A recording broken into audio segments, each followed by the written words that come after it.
بخش اول بخش بچه‌های فرنگی هستن که خانم احسانی کورس 4 دندون روسی، آقای الیا هستن کورس که دندون و کارهای کامپیوتری و گرافیک، خانم خرامه کورس 3 دندون روسی هستن که همینجا هم پشت صحنه‌ان. تو خوابگاه دو تا مسئول انتخاب کردیم که حالا بخش خواهران و برادران باشه، اینطور شاید بچه‌ها راحت‌تر باشن. خانم علیپور انتخاب کردیم، یعنی بچه‌ها انتخاب کردن کورس 4 دندون روسی هم. آقای امیرحسین جدایی انتخاب کردیم کورس 2 پزشکی روسی هم. علاقه‌مند به امور تربیت بدنی آقای علیپور کورس 4 پزشکی. علاقه‌مند به فعالیت‌های علمی و تحقیقات آموزش هم خانم قدسیان کورس 4 پزشکی و خانم گودرزی کورس 3 پزشکی انگلیسی. اینا اعضای اصلی هستن که حالا دیگه اسم بچه‌ام روشونه دیگه. بچه مثلا ورزشی کار تربیت بدنی و اینا همچین مسئولیتایی داره. بچه‌ای مثلا امور خوابگاه، مشکلات بچه‌ها تو خوابگاه، مشکلات رو پیگیری میکنه، بچه‌ها رو راهنمایی میکنه تو خوابگاه و دیگه خب اسمشون هست. جزء علاوه هم داریم که خب بچه‌ها تو اون بخشا کمک میکنن. خانم الهه بخشایی سایر دوم دندون انگلیسی و خانم جانزاده کورس 5 پزشکی هم که اینا عضو علل ما هستن دیگه. تو همه زمینه‌ها ما نیاز باشه اینا به ما کمک میدن. بسم الله الرحمن الرحیم. ایلیا الوارزندی هستم، عضو شورای فرهنگی دانشگاه ولگراد. خیلی خوشحالم از اینکه داریم خدماتی برای شما آماده میکنیم که مفید باشه برای شما. به نام خدا، رضیه خرامه هستم، بخش تکنولوژی شورای دانشگاه ولگراد. شروع میکنیم سوالاتون. خب سلام میکنم اول از همه خدمت شما. لطفاً نام و نام خانوادگی و کورستون رو بگید. خب منم سلام میکنم به نوبه خودم خدمت همه دوستان عزیزم. من امیر شجاع، دانشجوی پزشکی کورس روسی، سال 5. 6 سال هست که توی ولگراد زندگی میکنم. آقای دکتر سمتتون بگیم یه بیوگرافی خدمت دوستانی که آشنایی ندارن. خب خیلی خلاصه سعی میکنم بگم. من تو دانشگاه پزشکی ولگراد تو شورا هستم، شورای بین‌الملل دانشگاهمون، بخش اینسترانیخ استودینت. اونجا در حال حاضر یعنی امسال مسئولیت پست علمی رو دارم، بخش علمی دانشگاه هستم انشالله و توی خدماتی که واسه بچه ایرانی دارم دیگه برای بچه افتخار دونستم، پست نمایندگی رو دارم و همچنین دبیر شورای عزیزانم هستم. توی انجمن اسلامی هم تو بخش صنفی فعالیت میکنم. اینطوری همین فعالیت هم تقریبا به هم ربط داره، صنفی و دانشجویی است. خب یک موضوعی که خیلی کلیه، خیلی سوال کلیه، چرا روسیه رو انتخاب کردیم؟ والا خب قدیم برنامه من این بود که برم توی یک کشور اروپایی، ولی یه سری شرایط و سختی و مشکلات بود که به هر حال ما حالا بررسی کردیم. در مجموع سبکسنی که کردم روسیه از همه نظر بهتر بود، واسه همین من روسیه رو به شخص انتخاب کردم. خب این یک گزیده‌ای بود از سوالات شخصی و حالا سوالات پرتکراری که حالا بچه‌ها خیلی زیاد میپرسن. ولگراد چجور شهریه؟ امکانات رفاهی خوبی داره برای زندگی؟ چجوریه؟ یک مختصر بگو. کلا توی روسیه شهرهایی که بالای 1.5 میلیون نفر جمعیت دارن، حالا کراسنودار فکر کنم 800 خورده، ولی ولگراد اصلا 1 میلیون و تقریبا 400 اگه اشتباه نکنم جمعیت داره. کلا همچین شهرهایی توی روسیه به علت جمعیتشون بهشون یه همچین امکانات خوب میدن. مثلا ولگراد یکی از اون شهرهایی که خیلی خوبه، فقط ولگراد به یه بحران خورد تو جنگ جهانی دوم. به خاطر اون بحرانی که به هر حال بهش برخورد و جنگ جهانی و اینکه توش جنگ هم با نبرد استالینگراد و ولگراد بود، زیر ساختش با خاک یکسان میشه. واسه همین طی چند سال اخیر شروع کردن همه رو بازسازی کردن. به نظر من خیلی خوب پیش رفتن. مثلا 6 سال پیش که اومده بودم شهر چندان امکانات آنچنانی نداشت. الان به شهر رسیدن، دانشگاهاش رو ارتقا دادن، پارکاش رو اضافه کردن، ورزشگاهاش رو اضافه کردن، خیلی امکاناتش اضافه کردن. در حالت کلی ولگراد یه شهر خوب روسیه حساب میشه. بچه ها راجع به دانشگاه های اوربوگراد از شما سوال میپرسن. دانشگاه ولگراد اکثرا خوبن، دانشگاه دولتیش. میتونم به دانشگاه تکنیچسکو یونیورسیتی اشاره کنم. دانشگاه فنی ولگراده و حتی مرتعد ایران جزء دسته مثلا گروه بش حساب میشه. دانشگاه خوبیه. دانشگاه دیگه ای داره که توی روسیه هم رتبه خوبی داره، دانشگاه پزشکیشه. دانشگاه پزشکی هم خب دانشگاه خوبی هست توی روسیه، ولی حالا به علت شرایط بیرون‌المللی رنکینگ بیرون‌المللی یا نداره یا حالا ضعیف داره. ولی این به این دلیل نیست که حالا چون که مثلا رنک بیرون‌المللی نداره دانشگاهش کیفیتش پایینه. نه، اینطور نیست. دانشگاه کیفیت خوبی داره. خب آقای دکتر، در مورد هزینه‌های زندگی توی ولگراد چجوریه؟ خب هزینه‌های زندگی تو ولگراد کلا که از انتخابای من که چه حالا ولگراد انتخاب کردن، شما مثلا شهری انتخاب نکردن، به خاطر هزینه‌های زندگیش بود. همونطور که گفتم شما چند سالی قرار اینجا درس بخونین. اگر قراره که توی اون چند سال هزینه رو مد نظر نگیرین، ممکنه بعدش واقعا به مشکل بخورین. هزینه تو زندگی ولگراد به نظرم شامل 3 قسمت میشه. مهمتر از همه و گرونتر از همه هزینه تحصیل و دانشگاه. بعدش میاد هزینه زندگی میشه که حالا ساختمون و خونه که هست که حالا میخوان تو زندگی کنن. بعدش مورد خورد و خوراک میشه. به نظرم این 3 تا موردی هستن که هر کی که میخواد بیاد بره دانشگاه تو هر جای دنیا، نه فقط روسیه، باید مد نظر بگیرش.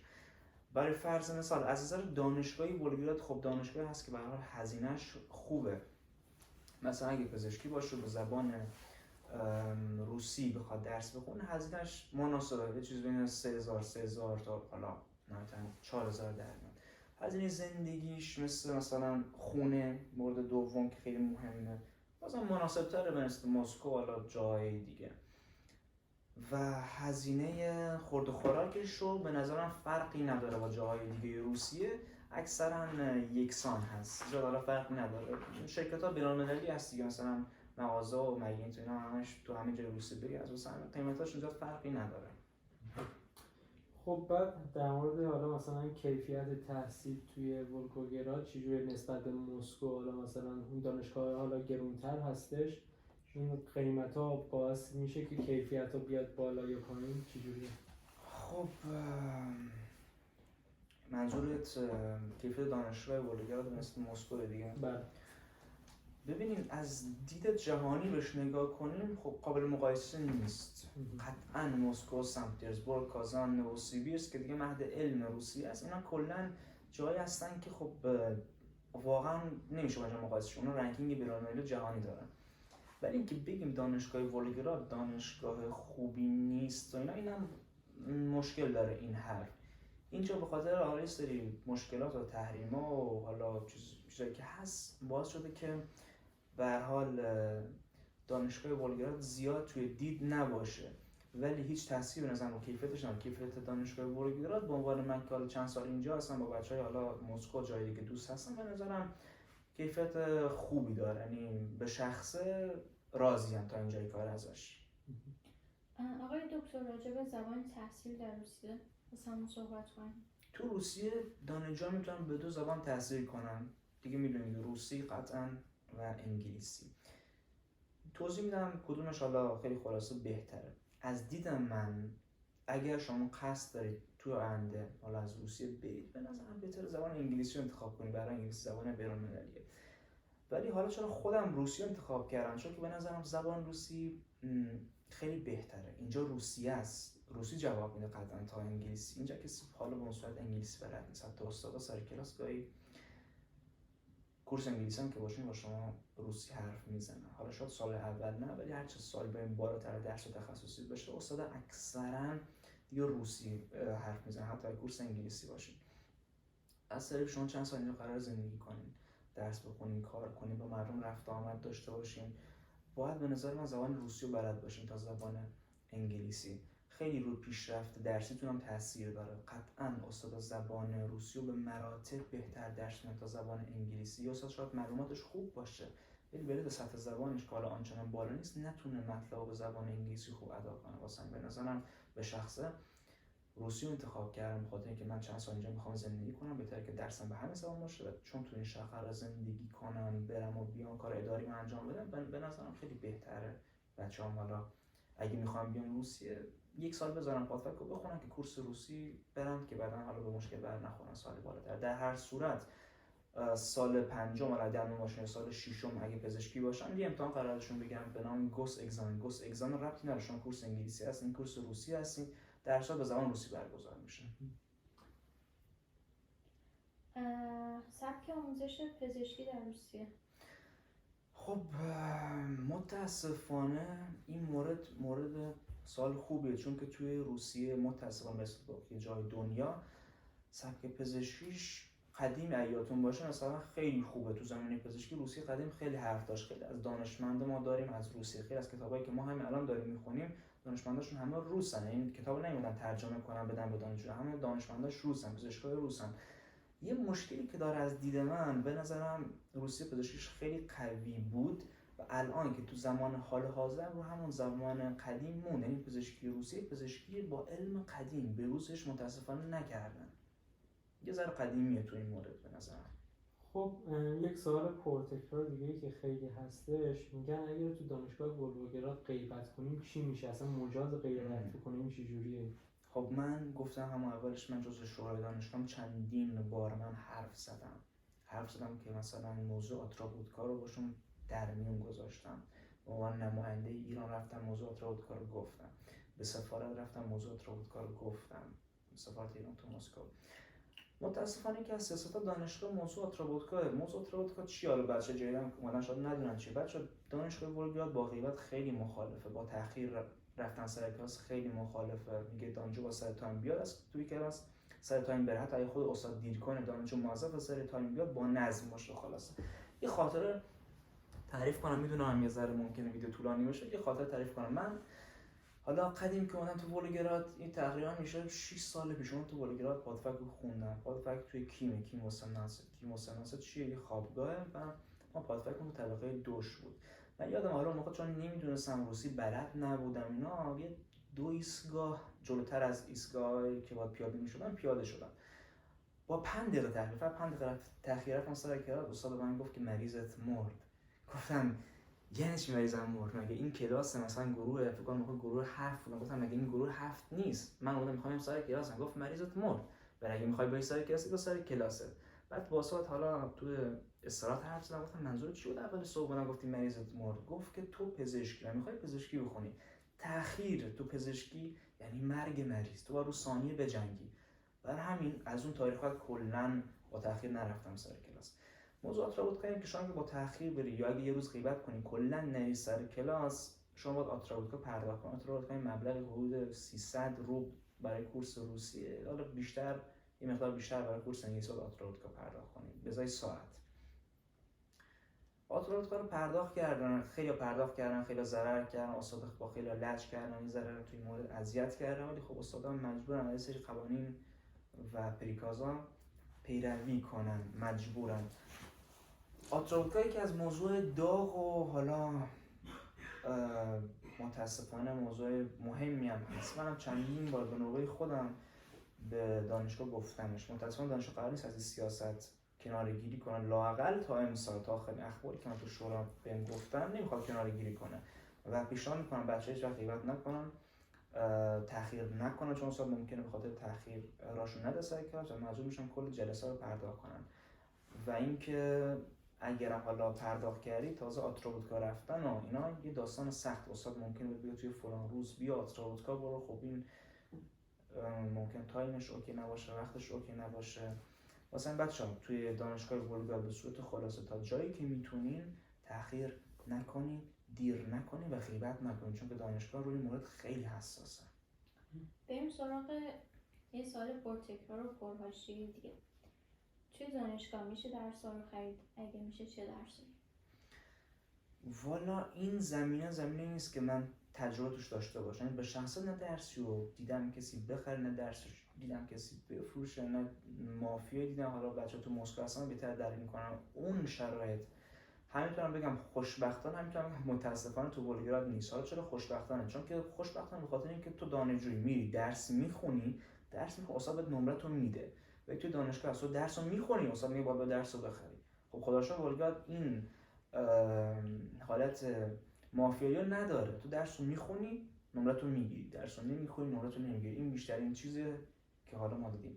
ولی میگم زمین تخصصی من نیست، ولی دیدم بله بعضی حالا شنیدم، یعنی ندیدم ولی شنیدم همچین چیزی هست. حالا دیگه بیشتر از این امکاناتش حرف بزنم چیز جالب نیست واقعا. خب یکی از دوستانم این سوال رو پرسیده که بهترین زمان انتقالی به دانشگاه ولگوگراد چه زمانیه؟ اصلا چه جوری میشه؟ اوکی، تو هم تابستون به نظرم بهترین زمانه، ولی کلا اگه بخوام راجع انتقالی حرفی بزنم، من موقعی که اومدم ولگراد مثلا تو زمان پادفک، موقعی که اومدم اینجا خیلی راجع به دانشگاه روسیه بررسی کردم قبل اینکه کلا بیام ولگراد. بعد مثلا دانشگاه دیگرم بررسی کردم ولی تصمیمم ولگراد بود. حالا وقتی اومدم تو ولگراد و اقدام کردم به خوندن پادفک، به خودم خانواده‌ام گفتم تو اون مثلا یک سالی که من پیش رو دارم هم زبان روسی میخونم، همینم تو خود روسیه تحقیق میکنم راجع به حالا دانشگاه‌های دیگه‌اش. با خودش تحقیق کردم، پیگیری کردم، دیدم که اصلا قضیه انتقالی قضیه نیست که خیلی خوب باشه و جالب باشه کسی انجامش بده. به نظرم وقتی می‌خوایم این دانشگاه از اول دانشگاه انتخاب کنیم تمام. ولی اگه مجبور شدیم به انتقالی، به نظرم تابستون بهترین زمان انتقالیه. حالا که بحث انتقالی هست، میتونیم بدون لیدر کارمون رو انجام بدیم یا پذیرش بگیریم؟ بچه همونجا که راجع به زبان پرسیدیم بهتون گفتم اگه زبانتون روسی باشه قطعا از پس خودتون کارتون برمیاین.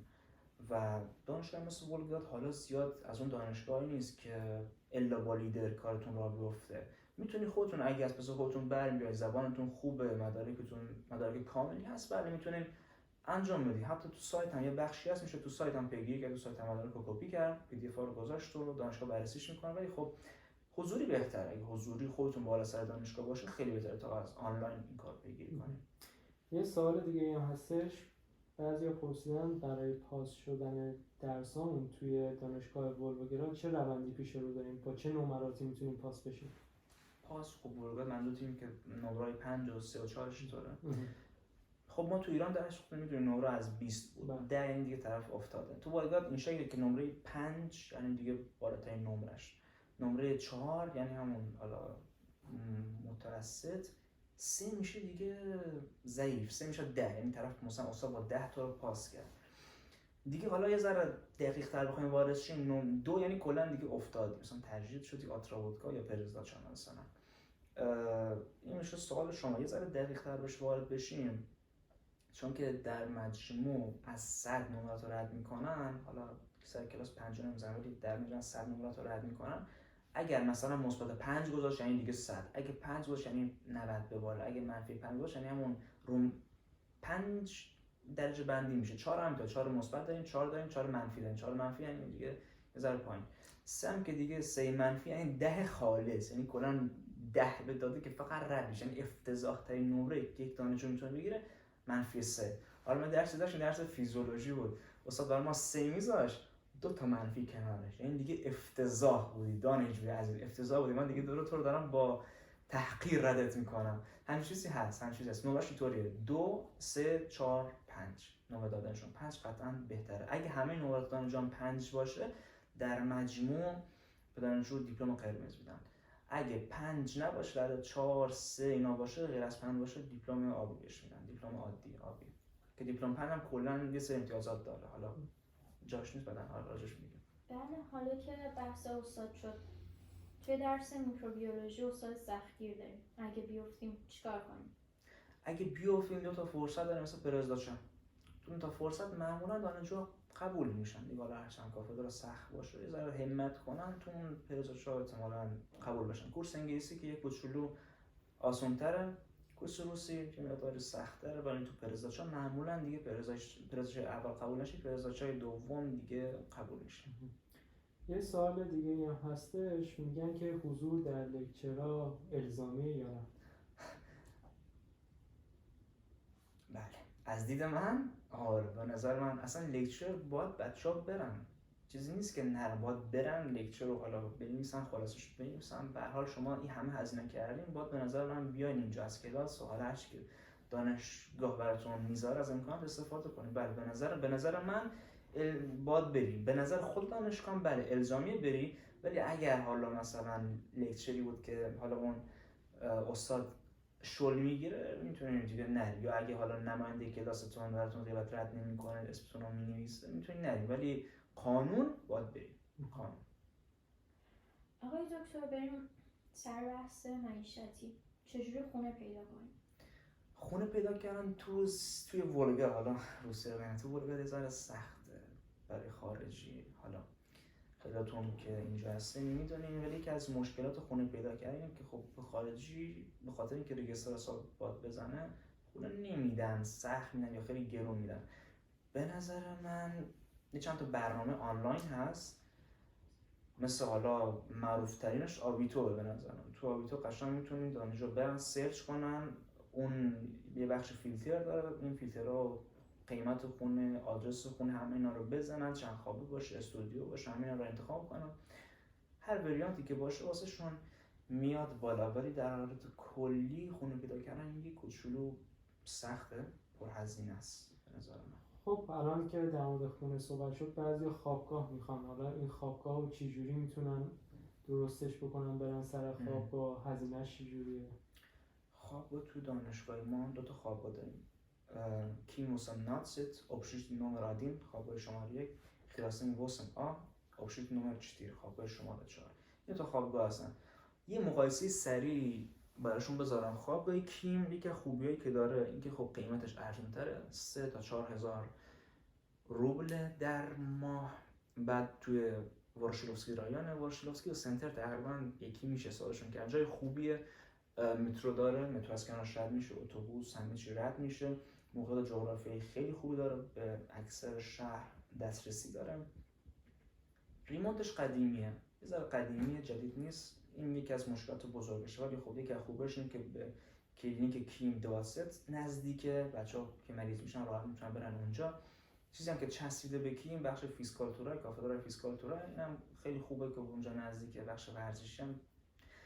هیروشیما یکی از خوبیه که داره ریمونت شده، من 2 سال توی هیروشیما زندگی کردم، الان 2 سالم تو کیم زندگی میکنم. هیروشیما که خوبیش اینه که جدید شده، امکاناتش بیشتره، یه خب هزینه‌اش بهتره و موقعیت جغرافیایی زیاد خوبی نداره، چون فقط اتوبوس 35 از کنارش رد میشه و 1-2 تا مارشروتکا فقط کنارش رد میشه. دیگه بچه‌ها خودشون واسه سبک سنگین کنن که کدوم برن، ولی از دید من اگه بچه‌ها قراره برن هیروشیما بهتره با هم دیگه جمع بشن، 2-3 نفری برن یه خونه بگیرن، چون که هزینه هیروشیما تقریبا 6-7 هزار روبله، خودت 3-4 هزار میذاری روش، میری خونه میگیری، تو خونه زندگی میکنی. خب بعد برای بچه‌هایی که تازه واردن چجوری برن این خوابگاه توی دانشگاه بگن که میخوایم؟ این موضوع خیلی مهمه برای تازه وارده. اوکی، شما میری طبقه دوم، اونجا سرگی اسمش سرگی، میری پیش ایشون، یکی از استادای دانشگاه و یکی از مسئولین، میری اساتید فکرم 2 تا 5 هم کار کنه، اگه سر تایم بیان البته، میری پیشش بهش میگی که مثلا واسه فلان دانشگاه میخوام اقدام کنم، بعد بهت میگه که اینقدر از شهری خوابگاه رو پرداخت کنید که امسال قانون گذاشتن 6 ماه باید پرداخت کنید. بچه‌ها پرداخت میکنن، اونم براشون اتاق خالی در نظر میگیره، میرن اونجا. مثلا تو بخش هیروشیما که بچه‌ها پرسیدن میشه کار دیگه هم کرد. هیروشیما اگر اتاق خالی داشته باشه شما میتونید 2 تا تخت رو بگیرید، یعنی یه اتاق بگیرید واسه خودتون، ولی بعد دیگه پول 2 نفر رو پرداخت کنید، یه ذره هزینه‌اش زیاد میشه به نظرم. خب آقای دکتر میریم سراغ ادامه تحصیل توی روسیه، تخصص به چه صورتی؟ اوکی، تخصص.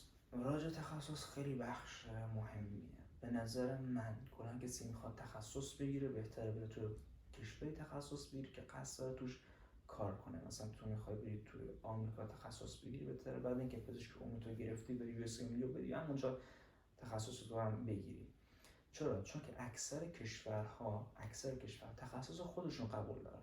مثلا دیگه آمریکا یا مثلا آلمان که بهترین کشور برای تخصص، ولی اگه بچه‌ها میخوان تو روسیه تخصص بگیرن مسئله نیست. تخصص تو روسیه اکثرا 2 ساله هستن، دندون هست، پزشکی هست، تخصص همه 2 ساله هستن و میتونن تو دانشگاه مختلف بگیرن. دانشگاه ولگراد هم اکثر رشته‌ها رو داره به نظرم. خب این سوال یکم در مورد آینده بچه‌ها وقتی که مدرک رو بگیرن، حالا چه عمومی چه تخصص، اصلا کاری هست برای خارجی‌ها توی روسیه؟ چه جوریه این کار؟ کار هست برای فرانسه. من هنوز دانشجو هم، سال 5 پزشکی هم، ولی در حال حاضر دارم توی بخش اورژانس بیمارستان شماره 25 بالینچی کمپلکس یا دواسپت بالینسا کار میکنن به صورت رسمی با قرارداد و حقوق. یه مسئله فرق داره، مثلا اگه یه روز بخواد کار کنه مالیاتش به دوره از 13%، من به عنوان خارجی 30%. از طرفی که حقوق خیلی پایین تو روسیه 30% مبلغ بالاییه و در مجموع به صرفه در نمیاد. ولی اگر حالا بچه‌ها میخوان کار کنن در حالت کلی بله میشه کار کرد، هیچ مشکلی نیست، بچه‌ها میتونن کار کنن، هیچ مانعی نیست. خب آقای دکتر، مدارکی که لازم واسه کار کردن توی روسیه چی هستش؟ خب بستگی داره، مثلا من در حال حاضر که اینجا کار میکنم یه سری مدارکی برام، کسی که میخواد به عنوان پزشک کار کنه یه سری مسائل، یه سری مدارک دیگه میخواد. برای فرض مثال پزشک مثال یعنی پزشک خود دیگه بعد اینکه اینجا فارغ التحصیل میشه دیپلم داره و یه سری مدارک اینطوری داره، این دیپلم میبرن تو بیمارستان مد نظرشون به بخش عادل کادروف، یعنی حالا بخش اداری اون بیمارستان که یکی از وظایفش جذب نیروه. تو اون بخش مدارک رو میدن، رزومه میدن، سابقه کار میدن، چیزی که اون بیمارستان میخواد ارائه میدن تو اون بخشی که میتونن مثلا پذیرش کار رو بگیرن و میتونن کار کنن دیگه، هیچ مسئله نیست، میتونن راحت کار کنن. خب بعد برای مثال مثلا برای بچه‌هایی که میخوان بیان پزشکی بخونن در نیم دارو، کار کردن تو بیمارستان‌ها چی جوریه؟ اصلا فضاش چیه؟ خیلی فرق میکنه نسبت به ایران؟ چی جوریه؟ دیگه کشوری روند خودش رو داره واسه کار کردن، پروتکل‌های درمانی خودش رو داره. به نظرم بچه‌ها قبل اینکه به فکر کار باشن با قرارداد درآمد بهتر کلاً بلند شن، چه پزشکی چه دندون چه دارو فرق نمی‌کنه، برن تو کلینیکا کار یاد بگیرن، با استادا آشنا شن، با روند درمانی یعنی آشنا بشن، حتی یاد بگیرن چطوری با بیمارا باید برخورد کنن. اینا رو یاد بگیرن، یه تجربه و رزومه و سابقه جمع کنن، بعدش اقدام کنن به کار و حقوق. من کاری که خودم کردم این بود، تو زمان کرونا من سال دوم پزشکی بودم، عصرا میرفتم شده 2 ساعت تو بیمارستان شیفت می‌زدم که شیفت می‌دادم، بعد سال سوم همینطور و سال چهارم اقدام کردم به کار با حقوق و با درآمد اینا. ولی قبل اینکه برم اونجا کار کنم قشنگ یه رزومه خیلی به قول معروف مشتی جمع کردن که دیگه طرف نتونه رد کنه، نگه که نمیخوام تو رو، بگه آره بیا با این رزومه بهت نیاز داریم. مثلا همچین رزومه جمع کردم، یاد گرفتم، اونجا که رفتم مثلا از همون 3 سالا پرسیدم، قشنگ جواب دادم، اونجا اوکی بودن، رئیس بخش اوکی بود، همه اوکی بودن، اون موقع من تونستم راحت کار کنم. به نظرم قبل اینکه حقوق فکر کنم به علم و پرکتیکاش فکر کنم، نه به تئوری، چون ما 2 تا بخش داریم، تئوری پرکتیکال. تئوری بخش خوبیه، مثلا من یه سری از نمراتمو که بردم برای بخش اداری قشنگ گرفت بررسیشون کرد، ولی وقتی رفتم تو بیمارستان که کار کنم رئیس بخش یه نمرات من نگاه نکرد، اصلا با ربطی نداشت، فقط اصلا پرسید، گفت اسم فلان دارو چیه، اسم این چیه، اسم اون چیه، شروع کرد شفای پرسید، می‌خواست علم منو بسنجه، بدون من چند مرد علاجم. واسه این بچه‌ها بیشتر روی بخش تئوری کار کنن تو سال‌های اول دوم سوم، از سوم سعی کنن برن تو بخش عملی. خب آقای دکتر، میرسیم به یه سوال خوب، حقوق پزشک خارجی توی روسیه چقدر؟ خیلی پایین. البته فکر میکنم دیگه الان با ایران جا تفاوت نداشته باشه. پزشک عمومی تو روسیه، همکارای من توی ولوگراد 30,000 دیگه، متاسفانه 30,000 میگیرن. دقیقا همین پزشک توی زمان کرونا 150 100 راحت یه حقوق خیلی بالا میگرفتن، چون به پزشک نیاز داشتن. بعد از کرونا دوباره متاسفانه درآمد اومد پایین، پزشک کم میگیره، دندون بهتر حقوق میگیره، ولی وقتی پزشک تخصص بگیره درآمدش خیلی خوب میشه. متاسفانه اینجا حالا مشکلی که دارم همینه، درآمد حقوق خیلی پایین تو روسیه. به نظرم اگه کسی واقعا میخواد به درآمد فکر کنه تو روسیه برای کار زیاد اوکی نیست، میتونه بره کشور دیگه. خب یه موضوعی که خیلی مهمه در مورد دانشگاه ولگراد، در مورد تایید شدن این دانشگاه، تایید میشه نمیشه چجوریه؟ آره خدا میدونه. دانشگاه ولگراد حالا تایید نبوده، ولی پارسال حالا من و یه سری از دوستان تلاش کردیم، با سفارت حرف زدیم، حتی سفارت اومد اینجا دانشگاه رو بررسی کرد، تمام حالا رزومه دانشگاه رو بررسی کرد، ما براش فرستادیم، ترجمه کردیم، دانشگاه همه اینا رو بررسی کرد، تو لیست قرار نگرفت. امسال دوباره اقدام کردن که سفارت بیاد بررسی کنه، سفارت با دانشگاه در ارتباط، خود دانشگاه آماده است واسه که بیاد از ایران نیرو بیاد دانشگاه رو بررسی کنه. ولی خب یه سری زد و بندام هست که حالا دانشگاه ولگراد یه سری کارو باید کنه، حالا نمیدونم اونا رو داره انجام میده یا نمیده، ولی در کلی کیفیت ولگراد خوبه، یعنی پتانسیلش رو داره، ولی باید ببینیم ملاکای سفارت چطوره. پارسال که اوکی نشد، امسال دوباره اقدام کردم واسش ببینم چی میشه. خب آخرین سوال رو بگیم و تمام بکنیم. در مورد RVP و انجه کلا پاسپورت گرفتن روس چجوریه اینجا؟ چند تا کار میشه انجام داد. قدیم که من اومدم میشد بهترین روش ازدواج بود، چون روش‌های مثل سرمایه گذاری و اینا خیلی دانشجو همچین سرمایه‌ای نداشت. اگه داشتم که روسیه نمیومد، کشور بهتر میرفت. ولی خب الان یه راهی داشتم به اسم RVPO. این دانشجو میتونه مدارکشون رو بدن، مدارکی مثل پاسپورت و کپی پاسپورت از تمام صفحاتش، مثل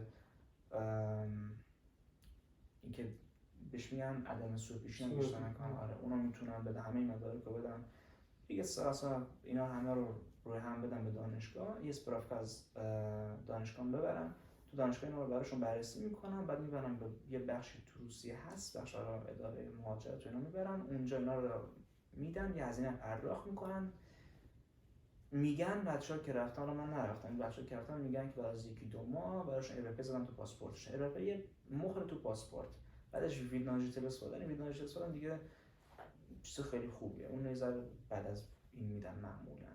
الان خیلی راحت‌تر شده خلاصه گرفتن اقامت روسیه به نسبت قدیم. خب خیلی تشکر میکنم ازتون آقای دکتر، خیلی اطلاعات مفیدی در شد و تشکر میکنم دوباره. خداحافظ شما. خداحافظ.